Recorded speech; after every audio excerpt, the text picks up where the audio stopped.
गजा में चल रही जंग को लेकर अमेरिका अब भारी दबाव में है और कोशिश कर रहा है कि किसी तरह से अब ये युद्ध खत्म हो जाए।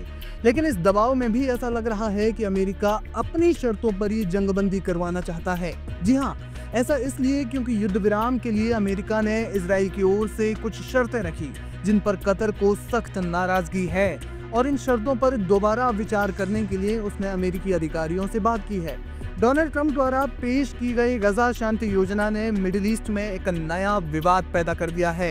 ट्रंप ने 20 सूत्रीय योजना रखी है, यानी 20 शर्तें रखी गई है ताकि गजा में युद्ध विराम हो सके। इन शर्तों को इजराइल ने तुरंत स्वीकार कर लिया है, लेकिन हमास ने इसे फिलिस्तीनी हितों की अनदेखी बताया है। कतर ने योजना की कुछ शर्तों पर स्पष्टीकरण या जवाब मांगा है, क्योंकि वो इसमें मीडिएटर की भूमिका निभा रहा है।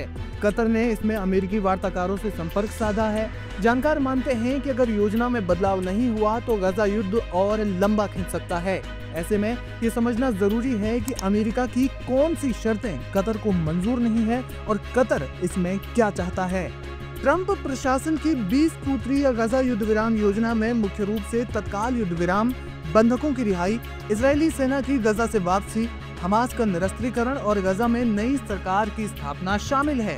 योजना को इजराइल, सऊदी अरब, मिस्र, जॉर्डन और यूएई जैसे कई देशों ने समर्थन दिया है, लेकिन कतर जो हमास के साथ मध्यस्थता कर रहा है, उसकी तरफ से कुछ शर्तों पर स्पष्ट रूप से असंतोष जताया गया है और बदलाव की मांग की जा रही है। अमेरिका का प्रस्ताव है कि हमास को हथियार डालने और गजा में सत्ता छोड़नी होगी। हमास के लड़ाकों को माफ कर दिया जाएगा, लेकिन संगठन भंग होगा। गजा में एक अस्थायी नई सरकार बनेगी। वहीं अमेरिका का ये भी प्रस्ताव है कि गजा से इजरायली सेना की पूर्ण वापसी नहीं होगी, लेकिन चरणबद्ध वापसी होगी, यानी 60 दिनों में प्रारंभिक युद्ध विराम होगा, उसके बाद फिर वार्ता होगी। इजराइल को बफर जोन में नियंत्रण रहेगा, लेकिन कतर का तर्क है कि इजरायली सेना की वापसी की समय सीमा स्पष्ट और लंबी है, जो इजराइल को गजा पर कब्जा बनाए रखने देगी। कतर की मांग है कि इजरायली फौज की तत्काल और पूर्ण वापसी की गारंटी हो, साथ ही हमास नेताओं की सुरक्षा की मांग की गई है। अमेरिका ने शर्त रखी है कि सभी इजरायली बंधक 72 घंटे में रिहा होंगे। बदले में इजराइल 2000 फलस्तीनी कैदियों को छोड़ेगा, लेकिन हमास को कोई राजनीतिक लाभ नहीं मिलेगा। इसके जवाब में कतर का कहना है कि ट्रंप की योजना में युद्ध समाप्ति की गारंटी नहीं है, जो हमास के लिए आत्मसमर्पण जैसी है। कतर की मांग है कि बंधक वापसी के साथ स्थायी युद्ध विराम और मानवीय सहायता को तुरंत बढ़ाया जाए। अंतर्राष्ट्रीय समुदाय इस मामले पर अपनी नजर बनाए हुए है। गजा में जल्द से जल्द युद्ध विराम बहुत जरूरी हो गया है। 2 साल से चल रही इस जंग में अब तक 65,000 से ज्यादा लोग मारे जा चुके हैं। मानवीय संकट अपने चरम पर है और रोज दर्जनों हमले गजा में हो रहे हैं।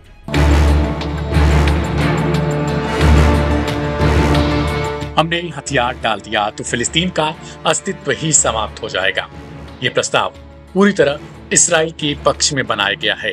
इन हथियारों के बिना हमारा अस्तित्व और प्रभाव सीमित हो जाएगा। फिलिस्तीनी हक और संघर्ष की जड़ें कमजोर हो जाएंगी।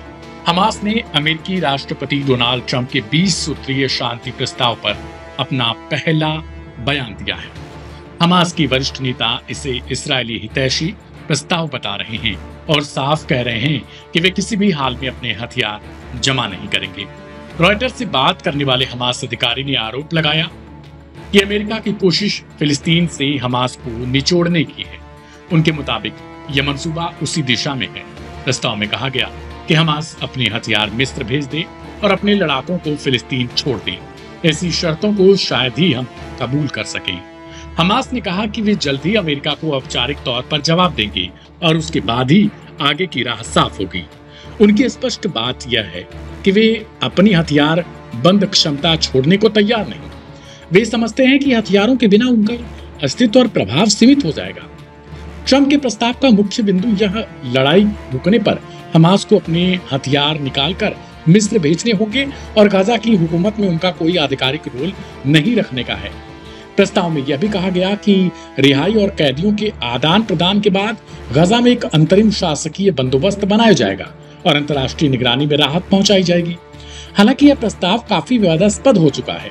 हमास का मानना है कि यह सीधे तौर पर उनके खिलाफ बनाया गया और इससे फिलिस्तीन हक और संघर्ष की जड़ें कमजोर हो जाएंगी। दूसरी तरफ अमेरिका और समर्थक देशों का मानना है कि यही रास्ता गजा में स्थिरता लाने का एकमात्र वाजिब रास्ता बचा है। विशेषज्ञों की राय है कि हमास अगर प्रस्ताव ठुकराएगा तो गजा में शांति मुश्किल होगी, लेकिन प्रस्ताव के लिए इससे पहले हमास से सार्थक बातचीत भी जरूरी है। हमास को इस बात का भरोसा नहीं है कि अगर वो हथियार छोड़ देंगे तो इसराइल वार्ता के मुताबिक ही काम करेगा। ऐसी घटनाएं तो पूर्व में भी हो चुकी हैं। युद्ध के मैदान में सिर्फ एक पक्ष से हथियार रखवाना और दूसरे को धीरे धीरे छोड़ देने का मौका देना भी नैतिक युद्ध विराम के खिलाफ हो सकता है। यह मिडिल ईस्ट के जानकार मानते हैं। जानकारों का कहना है कि असल चुनौती यह है कि किस तरह हमास को रिहर्सल कराया जाए, यानी कैसे उन्हें भरोसा दिलाया जाए कि वे सुरक्षित रहेंगे और उनकी राजनीतिक मांगों का कुछ हल भी निकलेगा। अभी के लिए सबकी निगाहें इसी बात पर टिक चुकी हैं। हमास का औपचारिक जवाब क्या होगा और नेतन्याहू ट्रंप की बातचीत का क्या नतीजा निकलता है। यह मसला न सिर्फ गजा तक सीमित रहेगा बल्कि पूरे क्षेत्र की सियासत और आम लोगों की जिंदगी पर असर डालेगा। फिलहाल के लिए यही स्थिति है। हमास ने प्रस्ताव को इसराइल केंद्रित बताया और हथियार न छोड़ने की कवायद को दोहराया है। अब आगे की दिशा वही तय करेगी कि शांति की राह बनने की कोई संभावना है या संघर्ष ऐसे ही जारी रहेगा और आने वाले समय में भीषण हो जाएगा।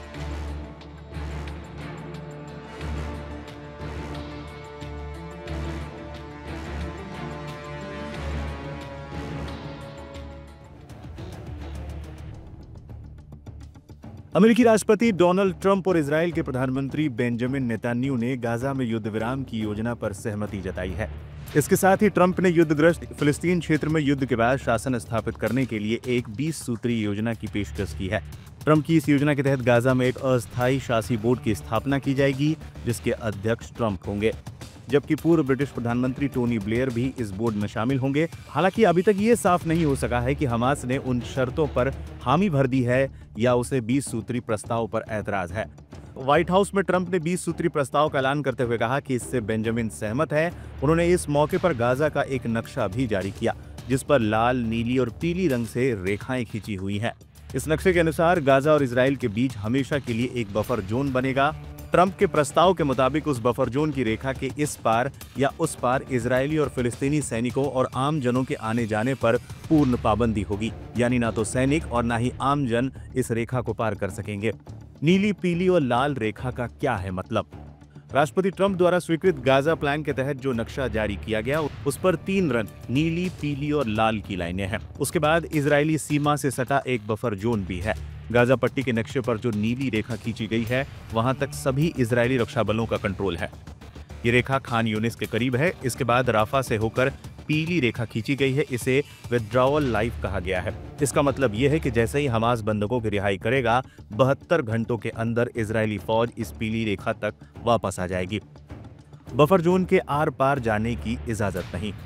इस रेखा के बाद सेकेंड विथड्रॉवल लाइन भी खींची गई है, जो लाल रंग से अंकित है, यानी पीछे हटती हुई इजरायली सेना इस लाइन तक आकर रुक जाएगी। इसके बाद एक और रेखा खींची गई जो इजराइल की सीमा से सटी हुई है। इसे बफर जोन कहा गया है।